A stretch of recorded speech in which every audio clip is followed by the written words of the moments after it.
Woo! Hi, everyone. Welcome to another brand new, exciting, thrilling episode of Not Aspirational. I'm your host, Hannah Aaron Brown. Welcome back, everyone. This is the third time, you guessed it, recording this intro because the first time my mic was fully blocking my face. The second time my voice cracked. And so now we're on round 3. Hopefully third time's a charm. If you're watching on YouTube, I'm drinking an afternoon cold brew with y'all. You heard it here first. Maybe, I hope. There is a new Chobani creamer flavor, and it is, wait for it, limited edition, s'mores. Now listen, when it comes to Chobani creamers, I am very much loyal to the Chobani sweet cream. I have been since probably last year. Definitely since last year, maybe longer. I don't know. But so like I've deviated in the past and I've regretted it. I have regretted it, but I saw this s'mores flavor and I said, it's summertime. I love a s'more. Let's see how s'more like this flavor is. And some girl on TikTok was like, no, this is so good. And I'm like, I can't always trust you guys. And I'm saying that as a TikTok girly myself. But sometimes I'm like, y'all are dramatic. And I'm saying that as a dramatic TikTok girly myself. I'm like, I gotta taste it to believe it. So got it yesterday. And it is maybe not a s'more per se, but it is really fucking good. Think like a buttery chocolate milk, which sounds gross, but it does have that like almost like nuttiness of like a graham cracker mixed with the chocolatey flavor of like a marshmallow chocolate. So like it is s'mores adjacent. And wow, it is delightful. This is my second cold brew of the day. Also, right before I started recording, I'm helping Jake with something and he like printed it off and he's like, can you look at this and like give me notes? And I was like, sure. And so I'm taking my pen and I had like 2 small notes and then I hit him with the see me. Do you guys remember that when like a teacher would write in the top corner of your like test or your paper, see me, period. And you're like, what the fuck does that mean? See me? See me? And then usually it was just your teacher being like, now it seems like you're having a hard time grasping the material. So like see me does fill me with a lot of anxiety. But imagine being like in our 30s and like your spouse asking you to help you with something, then they hit you with a see me. Like that was diabolical of me, but I thought it was hilarious. I really thought it was hilarious. Do you ever just sometimes like want to play school? Like, I know I talked about this recently, how I pretended to be a yoga teacher when I was stretching by myself. Sometimes I just want to like play jobs, which is crazy because as an adult, it's like, why the fuck would you want to play jobs? Like no one wants to work. But like sometimes I want to like play jobs like with a job that I would never do. Like, you know, a dental hygienist, like anything where I have like a prop. Like I love like a pen or like do you know what I mean? Am I okay? I'm coming in chaotic. I'm coming in with the see me chaotic attitude. Okay. So personal updates. First of all, thank you all so much for listening to the episode with me and Zell. And it seems like y'all loved it. And Zell is such a star. We adore her. And I know that us talking about our hospitality experiences may have been triggering for some people, but I hope it was triggering in like a cathartic way, like a you are not alone kind of way. You know what I mean? We had a blast. Also, thank you all for your kind words about the And Just Like That recaps that I've been doing on Everything Iconic with friend of the pod, Danny Pellegrino. I obviously love Danny. I don't love And Just Like That, but I love talking shit about And Just Like That with Danny. So being asked back to do season 3 is truly just the biggest gift. I can't believe it's been 2 years since we last did that. So it's been so fun to get back in the groove. And the world is really scary and there's a lot going on right now. So to be able to bring the lulls and help y'all just, you know, have a relaxing little escape for like an hour and a half is the biggest honor. And also shout out to Danny and Matt for being new dads and shout out to their new baby Lucky, Luciano Christopher Pellegrino. They had their baby and I'm so excited that he is here and I can't wait to meet him. And yeah. What else? Oh, my college reunion is coming up next week. So I'm pre-recording a couple episodes, heads up. My college reunion's coming up and I am locked the fuck in. Okay. I've said this a lot on social media lately, but I have been eating and drinking like a fraternity brother pretty much since the beginning of May.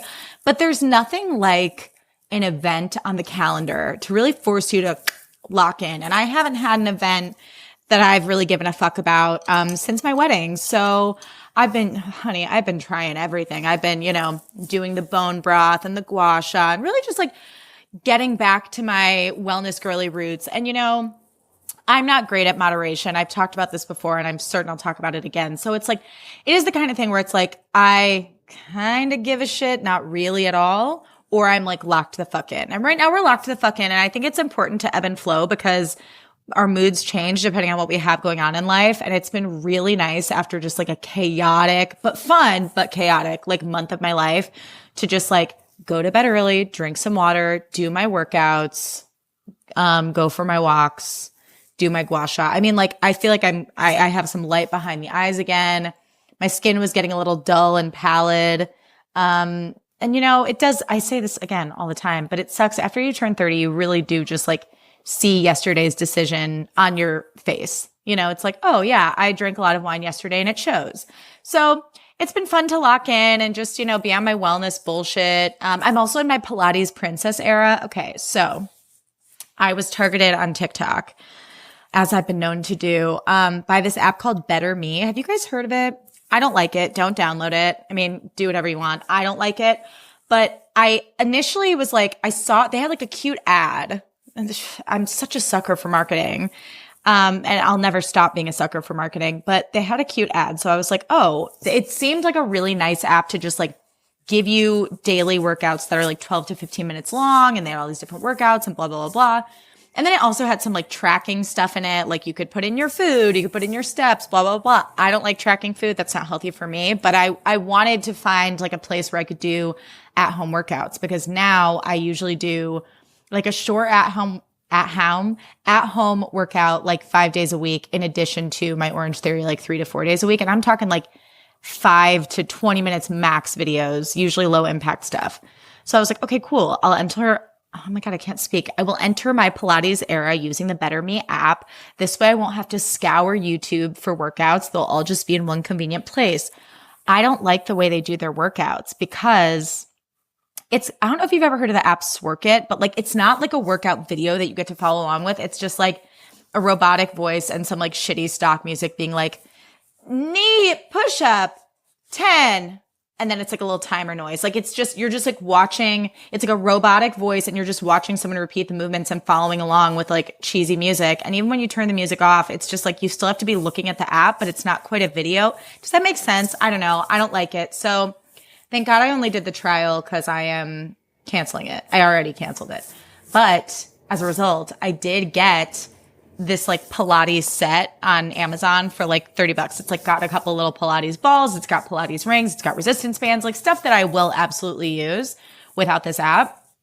And yesterday, so another, you know how I told you this summer, like we're not taking things too seriously and we're honoring our inner child. I did something yesterday. I'm scandalous. Okay, friends. I bought weed. I did. I bought weed. Now, I don't do weed, and you can tell because I said I don't do weed, not I don't smoke weed, not I don't eat weed. I just don't do weed in general because back to the part where I was like, I'm not really good with moderation. In the pandemic, I've told this story, but it does bear repeating. I was drinking a lot and I was like, Jake, you know, we're drinking too much. We live in California. Let's get some weed. Let's see if we can like have a weed journey. So I go to the weed store. And this guy was like, these edibles will make you feel like you're in the 90s. I've definitely told this story pretty recently, so I'm going to wrap it up quick. But anyway, I ate a whole edible and I wanted to die. I was way too stoned. Then I got a vape pen, and that's like very potent. Again, for somebody who doesn't smoke weed, like why would you do that? Then a couple of years ago on Earth Day, I went on a hike with a friend and they said, do you want to do an edible? I said, well, sure. And I got so high that I like had a panic attack and I went home and had to watch The Jinx, which of like all things you could watch when you're too high, like why would I pick The Jinx? But I put on The Jinx and then I took like a 3-hour nap. So I was just like, I don't like weed. But then recently some of my friends were like, not peer pressuring you, but maybe you would do better with just like a joint where you could take like a couple hits off the joint and then just be like done with it and see how you feel. And I said, that sounds chic. Like I like the notion of a little just a California girl in her backyard, like barefoot, bunions out, so chic, smoking my little joint, listening to like, what's that song? It's like, this is the story of the hurricane, Bob Dylan, listening to the Dazed and Confused soundtrack, living my best Dazed and Confused life, smoking my little joint. So yesterday I said, this was like my first chill weekend in, again, like a month or so. So yesterday was my like productive, get your shit together Carol day where I went to the grocery store. I planned my dinners for the week. We did laundry. I worked out. So I went to the weed store. got some weed, took like 2 or 3 hits, vlogged it for my friends so that they could be my spirit guides from afar. And I felt great. So then I did a little bit of like high Pilates. I didn't use the Better Me app because it sucked. I did like YouTube Pilates, but the Pilates ring was I was really having a hard time with it. And I don't know if it's just because I was like pretty high and like couldn't figure out what the fuck they were talking about, or if I'm just like not very smart to begin with. It could honestly be either. It could honestly be both. But I did a little bit of like high Pilates. Then I went on a high walk. Then I put on my self tanner and got in bed and watched Love Island a little bit high. And started planning a trip that I'm going on with my college friends for next summer. I'm like tinkering around on my laptop, looking at Airbnbs. And when I tell you, I had a gorgeous, gorgeous time. So you heard it here first. Between the s'mores Chobani creamer and my weed journey, I mean, you could say this is a transformative summer for me. Okay. And I hope it's a transformative summer for you if that's something that you're craving. Yeah. Like I was thinking, I'm like, what am I doing after this? Oh, I could take a couple of hits off my joint and like go for a walk. I'm like, who is she? I don't even know who I am anymore, but I'm having a great time. Also in the vein of my weekend, I was feeling so woo-woo on Saturday, and I was just having like such a grateful day because again, I like woke up this weekend and I was just like, oh my God, I have nothing to do. I have no plans, no firm plans. I can play everything by ear. So Saturday, I like woke up. I had a lazy morning. I talked to my little sister on FaceTime, and there was like a period of time where like when she was younger, we didn't talk as much because like she was a teenager and I was a grown ass adult. You know, who the fuck wants to talk to their old sister when they're 15? But the fact that we like talk now on FaceTime was so special for me. And then like Jake and I went to the mall, and I went to Bath and Body Works and smelled like a million different scents, including this stress relief lotion that my mom had in the 90s. And every time I smell it, it reminds me of her. So like we were just like joking around and smelling all these lotions. And I bought some new clothes, and I am like in a place right now for the first time in my adult life. And I don't say this to gloat. I say this because I don't think people talk about money enough. Yeah, I'm in a position today, this might not last forever, but today I'm in a position where I can, for the first time in my adult life, afford to like get the clothes I want. And granted, I have a hard time. I don't buy generally very expensive stuff because I have a hard time like rationalizing that, but it's like getting like a pair of sweatpants that are actually the pair of sweatpants I want, not the pair that's like half the price and itchy and not what I actually wanted. Like I grew up with like a lot of hand-me-downs and financial scarcity. So having a day where I just felt like financially abundant and could like fuck around at the mall with my husband was like such a beautiful thing. And between that and talking to my little sister, and then I got drinks with a friend that night, and I was just like crying over how grateful I was for their friendship. And like, I was just feeling so grateful. And again, I don't say this to like, the last thing I want for this podcast is for it to become like a brag journal. But I was just thinking about this idea of gratitude and how really at the end of the day, like, yes, things are really fucked up right now in the world. And I don't want to belittle any of that. But I will say in our like immediate close circles, I think there are a lot of things to be grateful for. And it's one of those things where when you start finding things to be grateful for every day, whether it's like pulling up to a parking spot and there's like still money in the thing, or, you get, I don't know, like a random check from the government that you weren't expecting. I don't know, just like little abundant things that happen in our day-to-day life. There is like so much to be grateful for. And I was talking to Jake about this because like he's been a little bit stressed about work stuff. I won't get into the nitty-gritty of it, but I was like, let's look around. Our families are safe. We are healthy. There's just so much to be grateful for all the time. And so even though I famously say that summer is FOMO season and it can feel like you're not doing enough and it can feel like you're not cool enough and you don't have enough friends, you don't have enough money to go to Europe with all the influencers, there is still stuff to be excited about, whether it's a trip to Bath and Body Works, or on Friday, I was walking home listening to the song I'm the Best by Nicki Minaj, which has been an anthem of mine forever. Not because I've always felt that I'm the best, but because I listened to it to like hype me up. And I was just so emotional thinking like, wow, I feel so like #blessed to be living the life I'm living right now. And then I was thinking about, I don't know, I went from like Chobani creamer to spirituality, but I feel like you all get that by now when you listen to this podcast. But when I was listening to I'm the Best by Nicki Minaj, I was walking home from somewhere and I was like, I just want to invite you all to like go on a walk and close your eyes and listen to a song that like hypes you up or makes you feel abundant. And just think about, like, I'm serious, get granular, really think about like everything you've accomplished in this lifetime. Because I promise you, it's more than you give yourself credit for. Like if you really stop, if you were to take a piece of paper and be like, well, I got promoted at that job, or like I became a mom when I was 21 and I'm such an amazing mom and my kid is amazing. Like I put on that pair of jeans that I was really scared to put on and I felt really hot in them. You accomplish so much all the time that you do not give yourself enough credit for. And I just want to like invite this sort of like internal dialogue for all of us to like listen to our hype up song, go for a walk, and list all the things that you've done in your life in your head for yourself so that you feel like the baddie you are, because that's what you deserve. And I truly believe that our souls like choose us in this lifetime, that they're like, I have some unfinished business. I have some shit that I need to get done. And this human is going to help me do it. And you're doing it.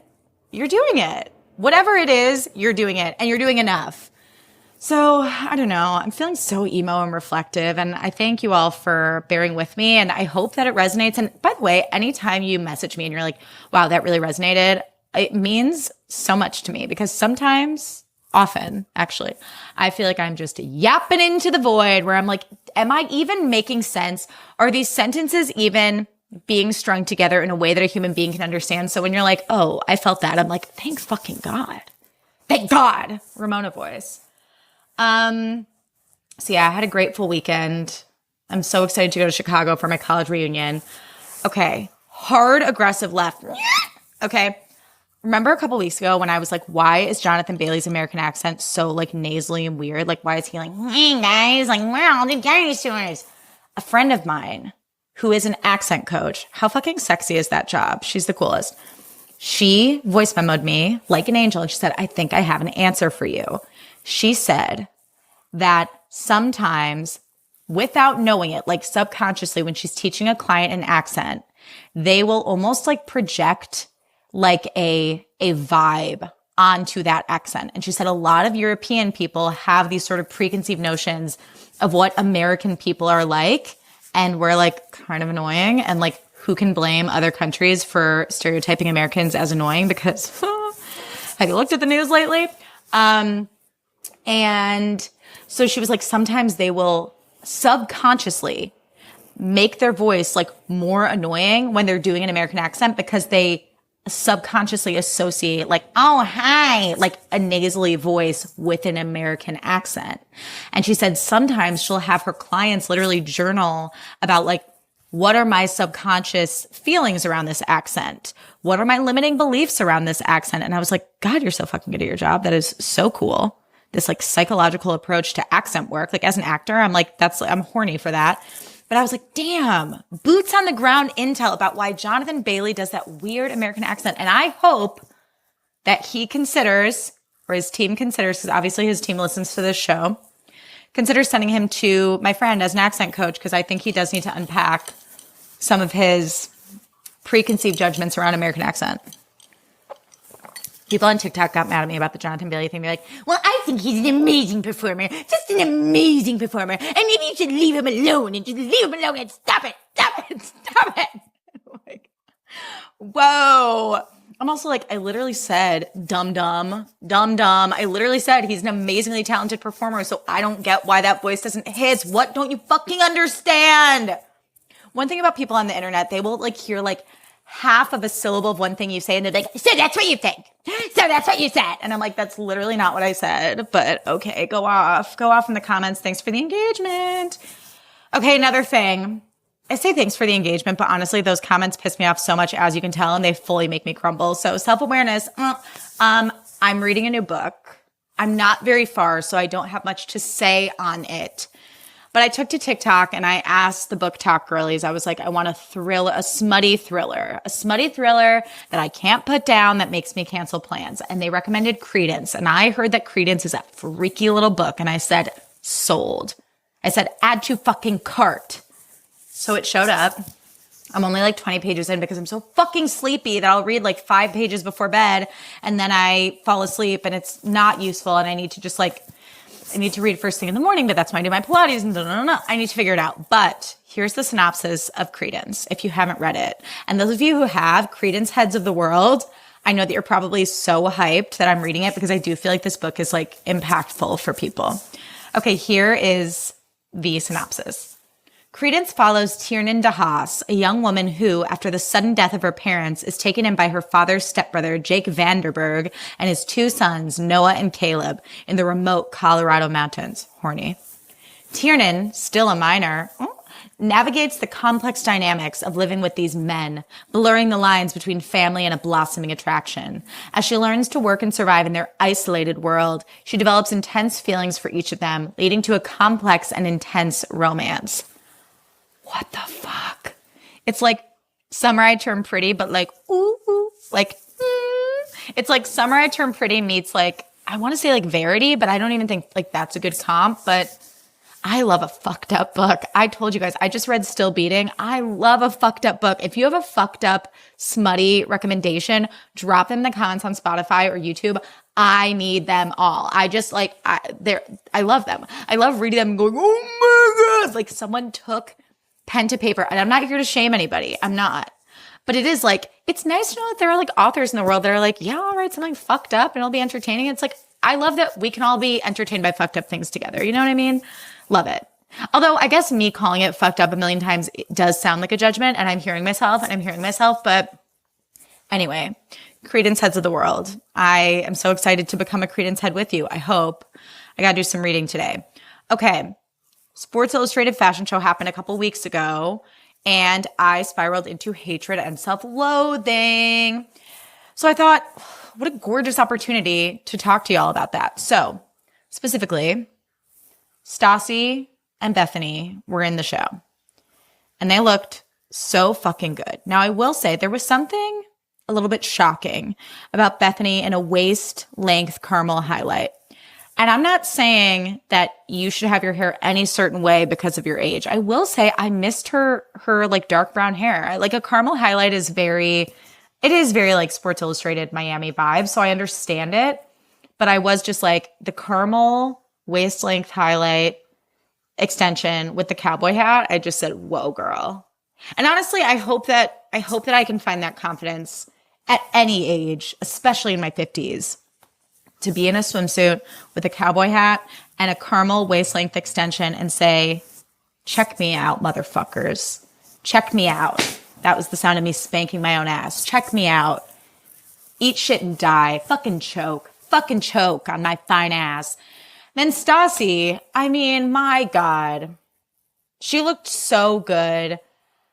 I spiraled. And I saw, the gag is, I saw all that Sports Illustrated like content the morning that I was about to go to my friend's house for a pool day. We were like, you want to just like eat some chips by the pool all day and drink? We were like, yeah. And then I see those videos and I'm like, eh. And it reminds me of the part in Romy and Michelle when Romy takes the chip back from Michelle and drops it in the bag. And Michelle's like a whole chip was going to make a difference. It wasn't even a whole chip. Honestly, I felt like that. But here's the thing. And also, I'm sorry if anything that I just said was triggering. Here's the thing, y'all. I've said it before. I'll say it again. Summer is a weird time for body peace. And it is easy to compare yourself to people on the internet.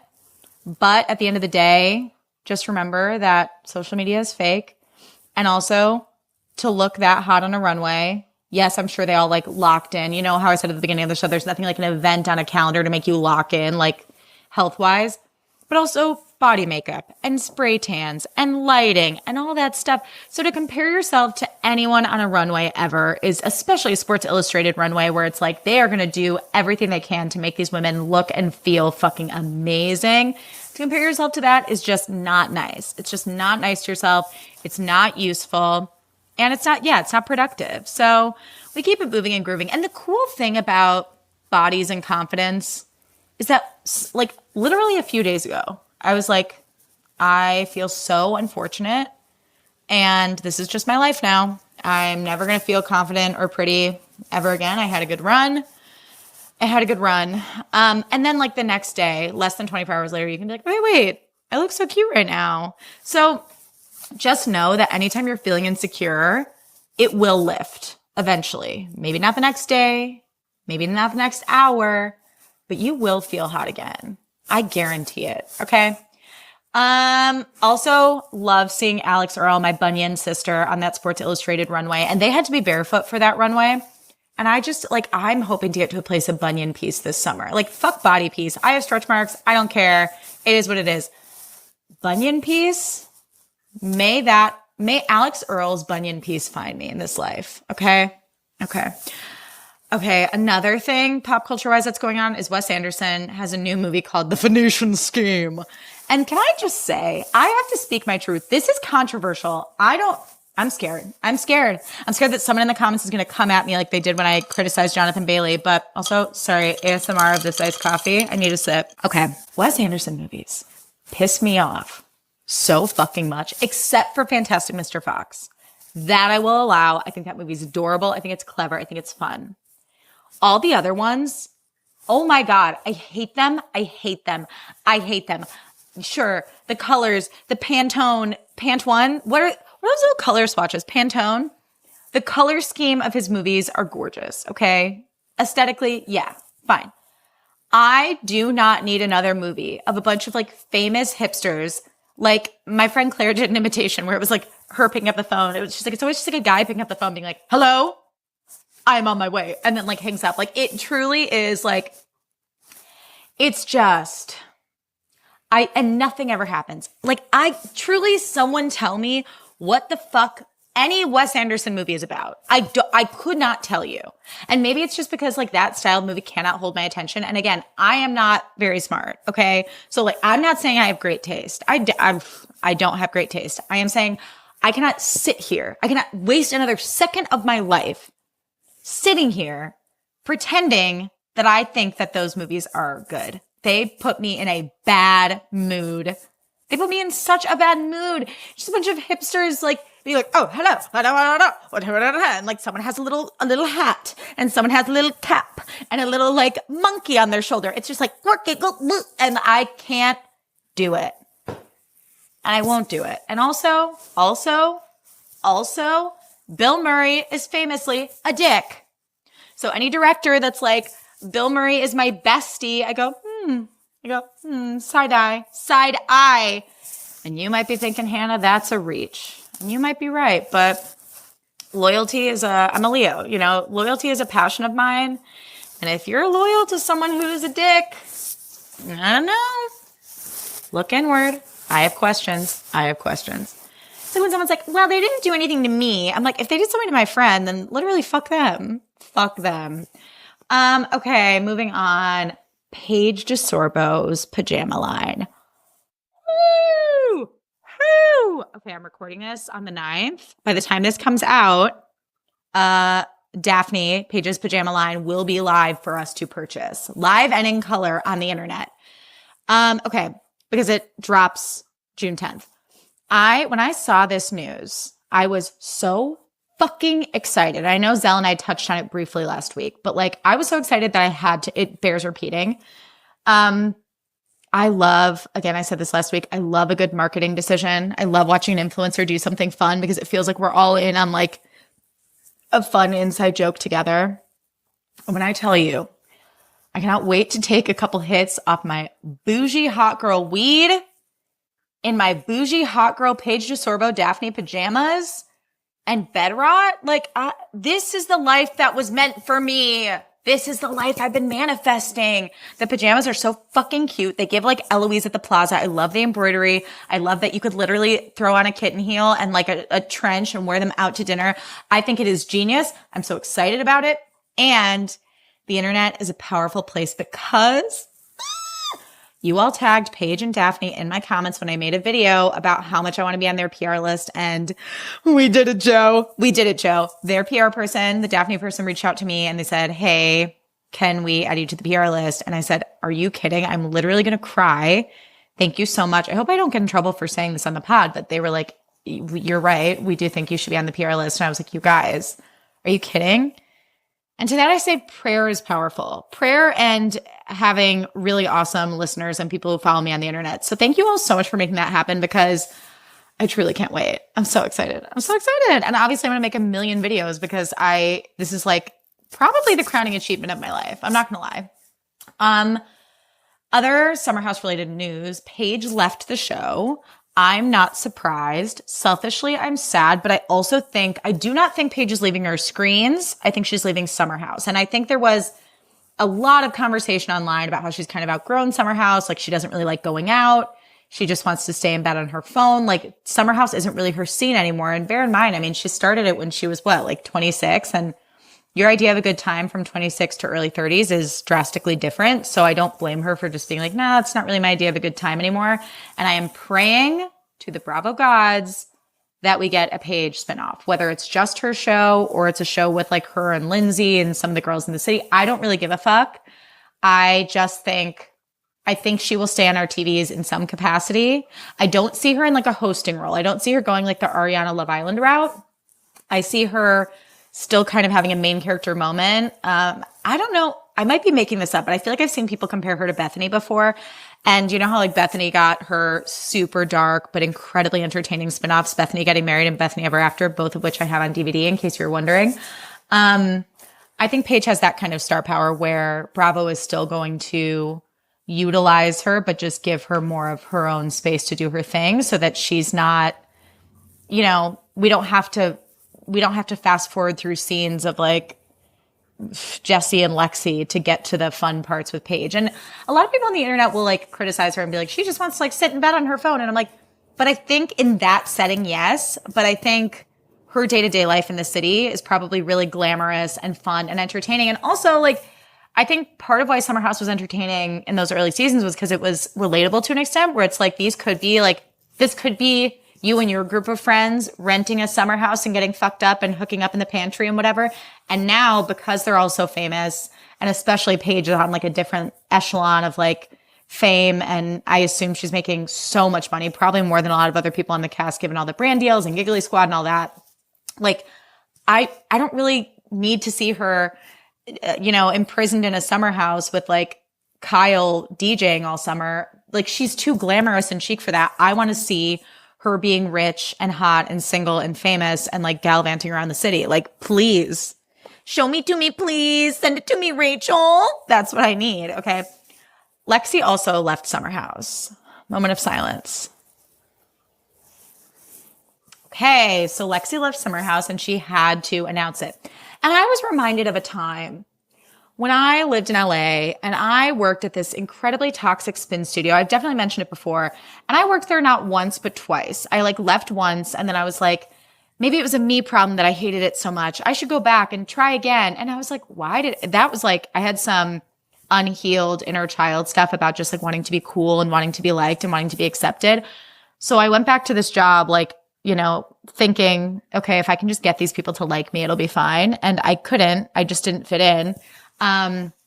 So after like a month, a second time, I quit a second time. And I remember in the group chat being like, hey guys, so tomorrow's my last day.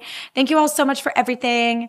And I hope to keep in touch. And this one guy sent like a rude, like meme, like shooing me away. Or it was a gif of like a guy like going like shoo, like the shoe motion. And I just left the chat and didn't respond. But I'm like, that is, I think, how it felt, not necessarily for Lexi, because I don't know if Lexi's that self-aware, but like that was the vibe I got when she was like, hey guys, I learned a lot. I stood up for women. I'm a feminist icon and I'm leaving Summer House. I think everyone was just kind of like, okay, shoo, like, okay.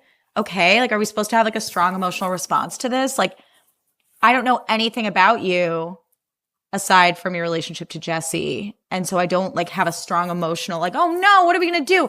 And the fact that it was like the day after Paige announced that she was leaving and everyone was like devastated. And Lexi's like, and guess what, everyone, I'm leaving too. And people are like, okay, whatever that means. So Lexi is leaving. What does the future of Summer House hold? I don't know. I think the best days are behind us. And I think we all need to, as a community, just hold hands and take a deep breath and internalize that and accept that together. That's how I felt after the Scandival season of VPR. I was just like, we've peaked. Like, we've peaked. There's nowhere to go but down. And, I think like, don't cry because it's over, smile because it happened, Smile because it happened. We had many good years of Summer House. And while I don't think it'll be that good ever again, there are always old seasons on Peacock to return to, Okay, what else? Love Island. So it's kind of my background show. So I really can't fully speak to it. And I get so overwhelmed by how much content there is. I am trying to like stay kind of in the loop, but again, it's my background show while I'm like tinkering and doing other things. So I don't have a ton of specifics to report on there. What I can say is they played a game, this diabolical game where they revealed their body counts. And I thought, I am just about ready to sell my soul to reality TV. I'm not above it. I'm at the point where I'm like, okay, yeah, fine. Like someone make me look fucking stupid on TV. I don't care at this point. But someone talking about my body count on national television is my personal hell. Not because I think there's any shame in it. Like, I think it's like, it is what it is. But like, I don't even know my body count. Like, it was so out of hand in my 20s. I don't know my body count. So for a producer to like miraculously know my body count and then display it to everyone, I'm just like, oh my God. And the other annoying thing about body counts that pisses me off is like, who gives a fuck? It's like, okay, it is what it is. If you're safe, you're not transmitting anything to anyone, you're having responsible sex, who gives a rip? But Love Island is a diabolical show. So like, obviously they're going to put people in these fucked up situations. But I just thought my body count is not up for discussion. Not with America, not with anyone, not even with myself. And you know why? Because I don't know what it is. I don't know what it is. And I don't care to. Okay. There's a new Addison Rae album out. Hold on. What is it called? Oh my God. I'm such a bad fan. Oh, it's just called Addison. Okay. Her new album is so good. It's so good. It's giving like Madonna. That's what I'm getting the most of. It's just like, it's ethereal. It's dreamy. It's horny. It's hot. And I've been seeing a lot of videos of Addison on my For You page where she's talking about like her creative process. And she had this quote that like fucking blew my mind. She said, in the pandemic, I was churning out videos, like 10 videos a day. And I was scared to stop posting at that rate because I thought people are going to forget about me, which is like a very common thought in this business. It's like, if I'm not forcing myself into relevancy, people are going to forget about me. And she's like, but what I was teaching people was that my work was disposable. Like there was always going to be more. I was always going to come up with something else. And now like giving myself the freedom to like slow down and make these songs and these videos that, yes, like do need to be digested and you're not always going to like them or get them right away. Like that's been so empowering. And I was like, damn, Addison, like in my 20s, even now, I am not articulate enough to talk about my creative process that way. And I appreciated that she was like, my music needs to be digested, because sometimes I'll hear her songs and I'm like, this sucks. I don't like it. And then before I know it, I'm playing it over and over and over. Like Aquamarine, love it now. High Fashion, wasn't into it at first. It filled me with a sense of dread, actually.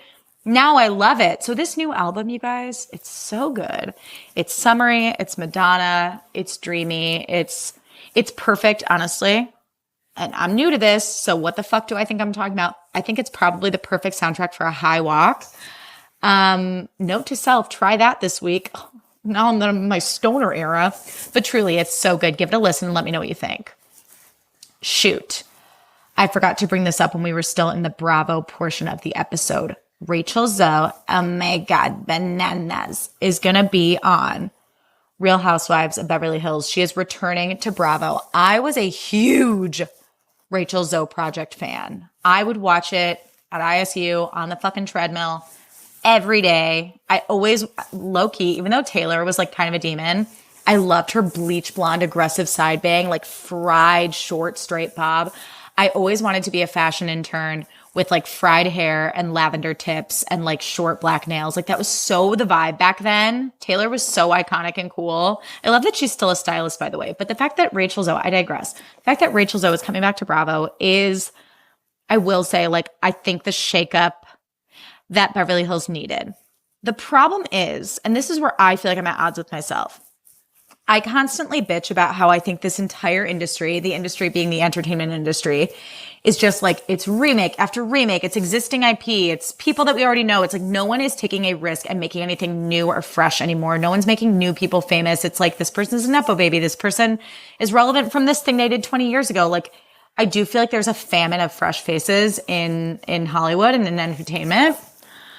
But Rachel Zoe does seem like an organic fit for this show. And there is, I think that the flip side of that is I do think because things in our country feel so fucking tense right now, there is a need for nostalgia and for things that we can rely on that feel familiar and safe and cozy and comfy. And I think that's why we're seeing this big resurgence of like millennial, like 2010s culture, Rachel Zoe included, because it's like, oh my God, I loved this. I loved this thing when I felt safer in my life during this safer time. And so, yes, I'm so excited to tune into this show and revisit this person who, like, to me feels like an old friend in some sort of way. So that said, I'm very excited for her to be on the show. I'm sad about other cast shakeups on Beverly Hills. I'm sad that Garcelle left. Although I really dropped off last season. I didn't finish the season. I thought it was just kind of like boring, and I've kind of fallen off of Housewives in general. So I'm hoping this will get me back in, because I do feel like I'm having an identity crisis with my like taste in TV right now. Like I don't really have anything that I'm super excited about.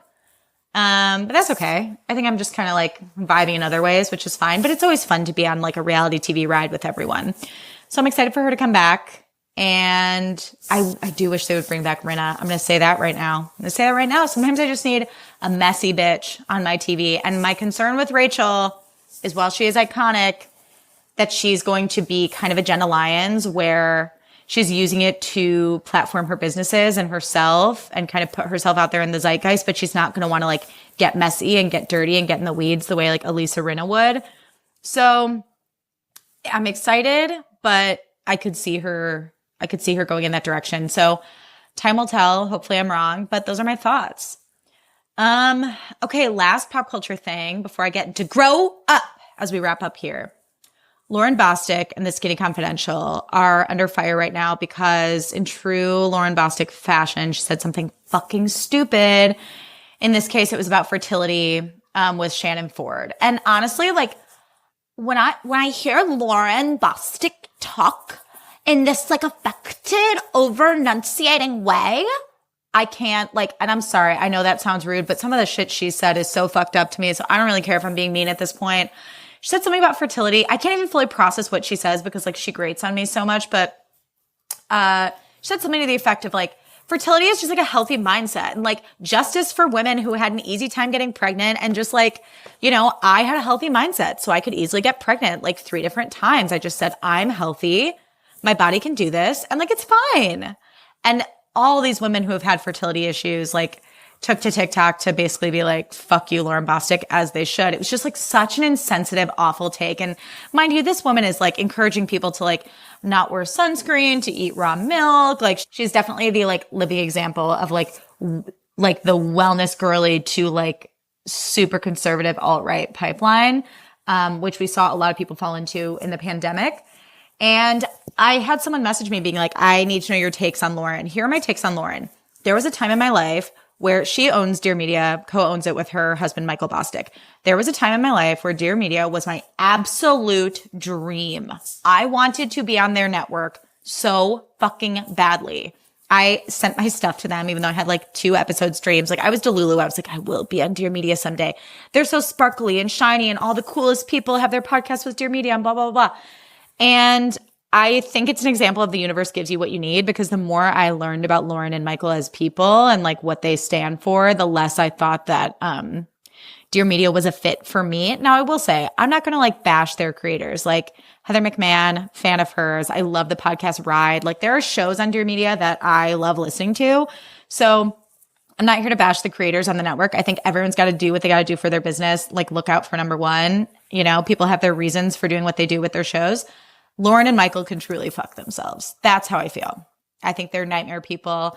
And I'm not the most like well-spoken about any of this stuff, but if you want to, because here's my problem. When I'm making an argument, this is why I'm a terrible arguer. I come from a place of emotions and not a place of like facts or logic. which is like I'd be a terrible lawyer. I'm just like, well, that was rude. So that's how I feel. And people are like, well, what's the evidence? What was rude? And I'm like, just like, and then the feelings take over. So I'm not doing a good job articulating my point, but I will say if you want a deep dive on the Skinny Confidential and like why I feel the way I do, and it's like condensed into like a gorgeous like hour and 15-minute podcast episode, one of y'all recommended the podcast Pretty Furious. It's a pretty new show. I loved the episode I listened to. I want to go back and listen to more. But it's a podcast called Pretty Furious. And they did a deep dive on like Lauren Bostic and the Skinny Confidential that was super informative and really added to my case as to why I don't really fuck with her. Okay. Now, I'm sorry to leave this on a negative note, but let's get into grow up. Okay. First one, people saying, hope this helps in a condescending way on social media, especially in the comments. Hope this helps. I don't like when people are condescending. I don't like when people are like fake nice.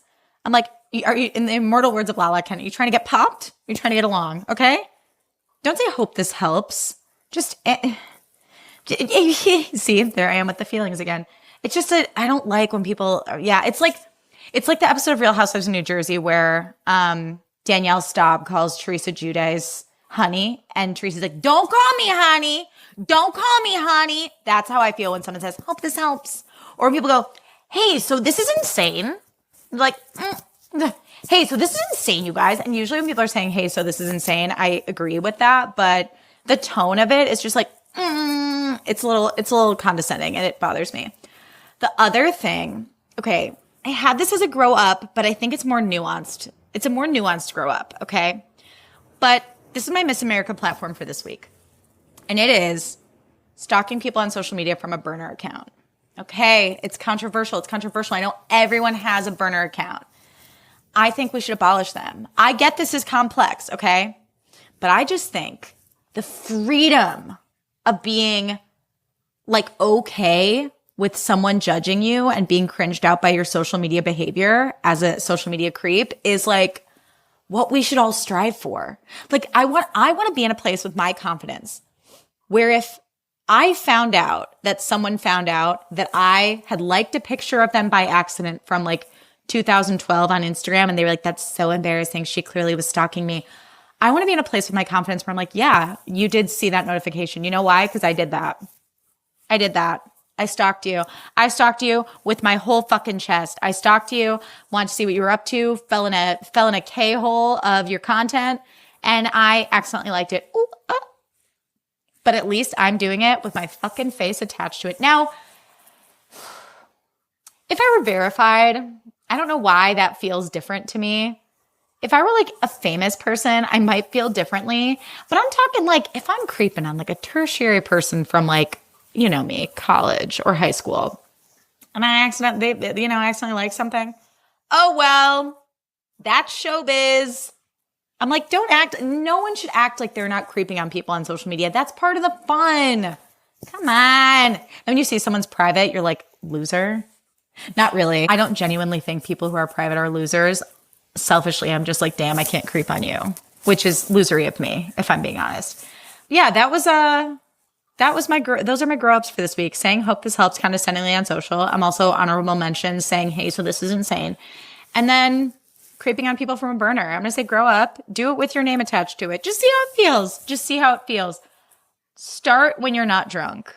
Start when you're sober, because there's nothing worse than when you're drunkenly creeping, you think nothing's going on, and the next morning you wake up and you sit up straight in bed and you go, oh my God. And then you go back and check 50 million times to see if you liked anything.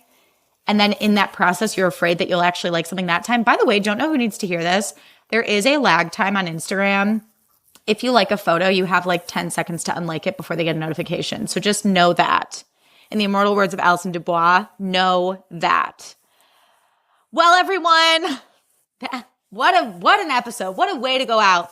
Thank you all so much for listening. I love y'all. I'm pre-recording a couple episodes for the next couple weeks while I'm traveling. So yeah, by the way, if you want to be featured on Wellness Check Wednesday, I'm doing a Wellness Check Wednesday episode. So email the podcast at notaspirationalpod@gmail.com. Follow me on Instagram and TikTok and everything at Hannah Aaron Brown. Tune in on YouTube if that's your journey. All of that's linked in the show notes for you. Share this episode with a friend if you feel so inclined. Leave the podcast a rating and a review. Oh my God, every time you leave me a rating and a review, my heart grows 50 sizes like the Grinch, and it means so much to me. And I've been climbing the charts in my category of podcasts, the personal journals category. And it's really exciting and really, really cool. And it's all because of you guys. So thank you so much for the ratings and the reviews and engaging with the show. And yeah, also leave a comment on Spotify if you feel like it and say hi. I love y'all. Thank you so much for listening, and I will see you soon. Bye.